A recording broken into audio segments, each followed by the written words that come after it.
যার কাছে ধৈর্য নাই, সহ্য নাই, মেনে নেওয়া নাই, মানিয়ে নেওয়া নাই, তার কাছে কখনো নিয়ামত আসবে না। এই ক্ষেত্রে আমাদের অনেকের মনের একটা চাপা প্রশ্ন থাকে, জানতে চাওয়া যে ধৈর্য তো অনেক ধরেছি, আর কত ধৈর্য ধরব, সহ্য তো অনেক করেছি, আর কত সহ্য করব। হাজার দিকে উত্তর না গিয়ে একটা উত্তর দেওয়ার চেষ্টা করি, মাথায় এবং মনে বসিয়ে রাখবেন যদি ভালো লাগে।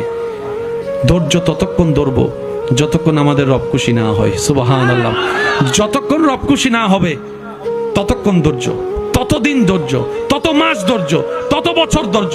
কারণ আল্লাহ তাআলা জানেন কখন নিয়ামত দিলে আমাদের জন্য ভালো হবে, এটা আল্লাহই ভালো জানে। ওই হুকুম আসা পর্যন্ত অপেক্ষা করতে হবে, এটার নামই ধৈর্য। কোনো হা হুতাশ করা যাবে, আফসোস করা যাবে? আল্লাহ দিল আলহামদুলিল্লাহ, না দিল আলহামদুলিল্লাহ। সুখ আপনাকে খুঁজতে হবে না, দেখবেন সুখ আপনার ঘরে নিজে থেকে চলে আসবে। বলেন সুবহান।